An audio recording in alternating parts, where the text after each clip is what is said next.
question B. So the polynomial 2x cubed minus 3x squared plus ax plus 6 is divisible by x plus 2, where a is a real constant. Find the value of a. So this phrase here, slightly an unusual way of wording it, but it means that x plus 2 is a factor of our cubic. Okay, if something is divisible by it, it means it goes in exactly. That means that when we substitute in a negative 2, then we're going to get an equals 0 answer. Okay, there will be no remainder basically. So it's kind of an adaptation of the remainder theorem that we call the factor theorem. When you substitute in negative 2, which is the value that makes that bracket 0, you're going to get 0 as an answer here. So for part I, if I substitute in x is negative 2, my answer will be 0. So I'm going to get 2 lots of negative 2 cubed minus 3 lots of negative 2 squared plus a lots of negative 2 plus 6, and that will equal 0. So that gives me negative 16. Minus 3 times positive 4 is going to give me negative 12. That's then an equation we can then carry on and solve. Let's hop the 2a across to make it positive. Start on minus 16, take away another 12, add on 6, and you get to minus 22. Divide by 2, and you get a is negative 11. So that's the first bit. We found the value of a. So let's write our cubic now as 2x cubed minus 3x squared minus 11x plus 6. So we've slotted in the a value.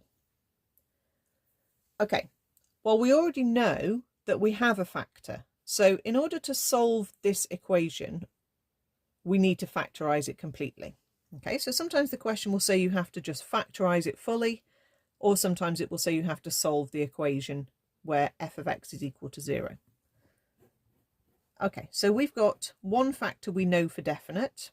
Okay, if we didn't know a factor, we'd have to go through the process of finding an x value to substitute in, which would give us an answer of 0. Okay, but we already know that this one does give us an answer of 0, so that's our first bracket. We then would have a quadratic, because a single x would need to times by an x squared to make an x cubed. So there's going to be a quadratic we need to find. You could do it with the long division method, but this is probably a more usual way of doing it. There's also a grid method that you can use. However you find this quadratic is up to you. I'll show you this way, which is multiplying it out and comparing the terms.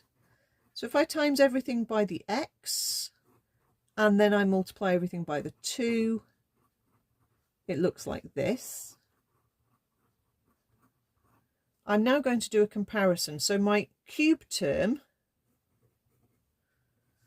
is a, and there's only that as the cube term. There isn't an x cubed anywhere else. So it's just a must equal 2. Okay. For the number term, there's only one solitary number term here that doesn't have an x, which is this, 2c. So that must equal the 6. And that tells us, therefore, that c is 3. Then I'll look at the squared terms, but you can do either the squared terms or the x on their own terms. So if I look at the squared terms, I've got this term here and this one, the two I've put the dots underneath. Those are the squared terms, and that would have to match the squared term that we've got in the original cubic. So I can write down that b plus 2 lots of a needs to equal negative 3. I already know that a is 2, so this shouldn't lead to a difficult equation, shouldn't lead to simultaneous equations, because this is probably the only one that is going to involve 2 letters. Okay, so that gives me b is minus 7. So far now I've got x plus 2 as my first bracket, my linear bracket. Then my quadratic bracket, I have a is 2, so that's 2x squared. B is minus 7, so that's minus 7x, and c is 3, so that's a plus 3. We need to see whether this is going to factorise further, so we need to check. Okay, let's see if it's going to factorise further. So I can split a 2x squared with a 2 and a 1. I can split a 3 only as a 3 and a 1, but I could make a 7 with that. So let's see, does that go into 2 brackets? Okay, if I put the 3 times in the 2x like that and the 1 times in the x as it multiplies out, both signs being negative, and double check that it all works, and that does give you a negative 7x and it gives you a positive 3. Okay, so that's factorised.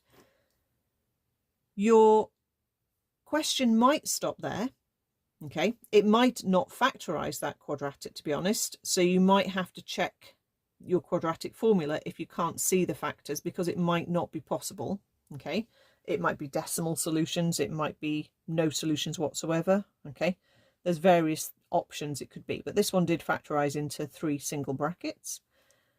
All we need to do at the end is do the solving step. So when we've got these brackets timesing equals 0, then either the first bracket is 0 or the second or the third. So that would give you either x is negative 2 or x is positive 1/2 or x is positive 3. And those are our answers.